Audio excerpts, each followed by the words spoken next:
So you got a beautiful model made, you painted it, you textured it, you put all kinds of great work onto it. You kind of want to put a few stencils on it because it makes it look custom, makes it look like it's been kind of, numbered or painted or identified in some way.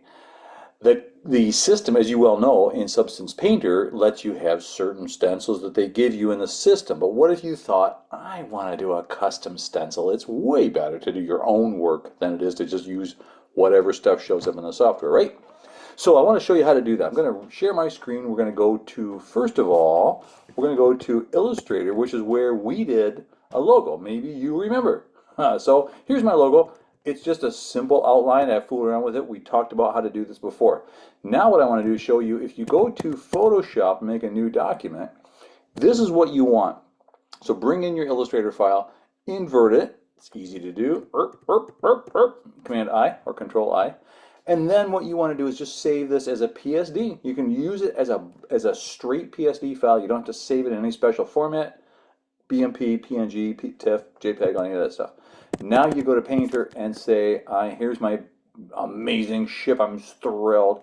And what I want to do is put a schmutz right here on the deck. Now, I'm goofing around. You guys know that. I'm not suggesting that maybe it should be the schmutz ship, but I'm just showing you how you go about doing stuff like this. So let's just say we want to put it right there on that deck, right there. We're going to paint that right on there. So what I want to do is bring in this as a texture, as a stencil.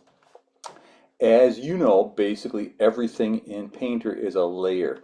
So I'm going to make a new layer, use my little brush right here and say, give me a new layer. Here's my layer 3. I might even call it stencil, just to be clear.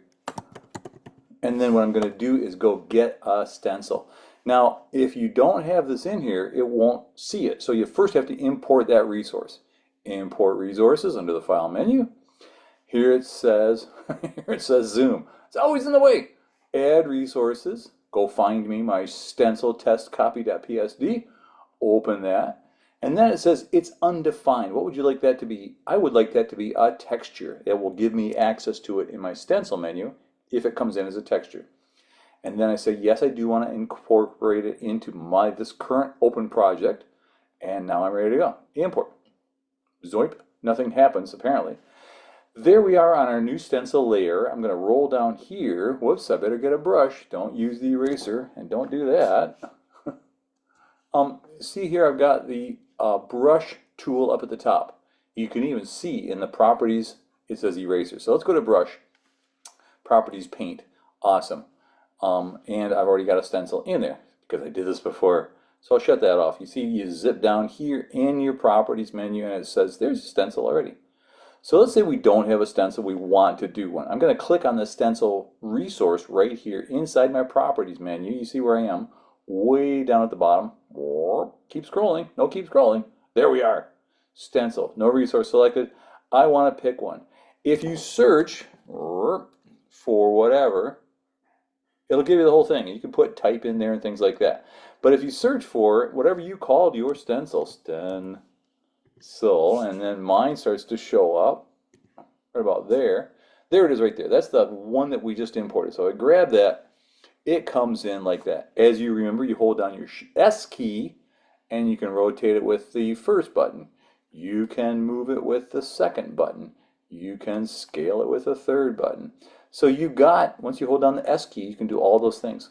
So just, kind of get it set up the way that you want it to be. Put it where you want it to be. The other thing you kind of want to do is think about your color. So I'm going to be over here.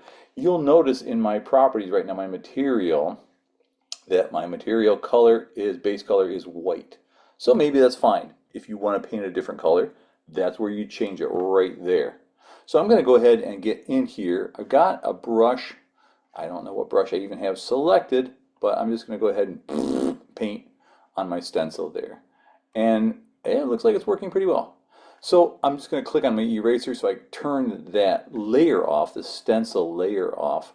And then with my option key, I can kind of roll around and go, oh, I think that looks pretty cool. So that's how you can get custom stencils onto your model and have them look pretty sweet. Hope you like that one.